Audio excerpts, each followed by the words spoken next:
उचकी का बरं लागते हे तुम्हाला माहिती आहे का?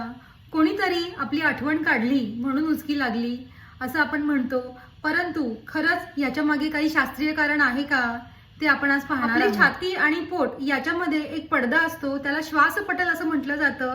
या श्वासपटलाच्या लयबद्ध हालचालीमुळेच आपण श्वासोच्छवास घेऊ शकतो. परंतु कधीतरी उबळ आल्यासारखं होऊन श्वासपटलाचे स्नायू आकुंचन परिणामी आपल्या स्वरयंत्रावर क्षणिक दाब येतो. आपल्या तोंडातून उच किंवा हिक असा आवाज बाहेर पडतो, त्यालाच आपण उचकी असं म्हणतो. उचकी लागणं ही एक स्वयंचलित शरीराअंतर्गत गुंतागुंतीची जैविक प्रक्रिया आहे. या प्रक्रियेत मुख्यत्वे मज्जासंस्था आणि श्वसनसंस्था यांचा सहभाग आहे आणि मेंदूच्या तळाशी ज्याचं नियंत्रण आहे अशा फ्रेनिक नर्व्ज आणि वेगस नर्व यांचा सुद्धा सहभाग आहे. छाती, फुफ्फुस आणि पोटातील संबंधित नसांमध्ये काही कारणामुळे जळजळ किंवा दाह निर्माण झाला तर मेंदूतील उचकी नियंत्रण केंद्र फ्रेनिक नर्व आणि वेगस नर्वला संदेश पाठवतं.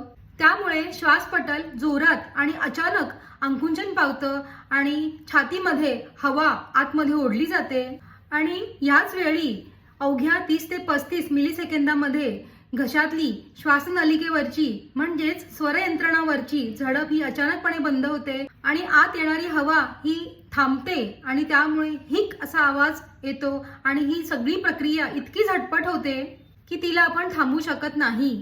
अति जेवण, घाईघाईने खाणं, फार तिखट पदार्थ खाणं किंवा मद्यपान, धूम्रपान, अचानक फार थंड किंवा फार गरम पदार्थ खाणं, ताणतणाव, कार्बोनेटेड पेय, अतिउत्साह या सर्व कारणामुळे नसांवरती ताण येतो आणि त्यामुळे उचकी. काही वेळा उचकी लागणं हे गंभीर आजाराचं लक्षण असू शकतं. जर उचकी तुमची कंटिन्यूस लागत असेल तर डॉक्टरांचा सल्ला घेणं खूप महत्त्वाचं आहे.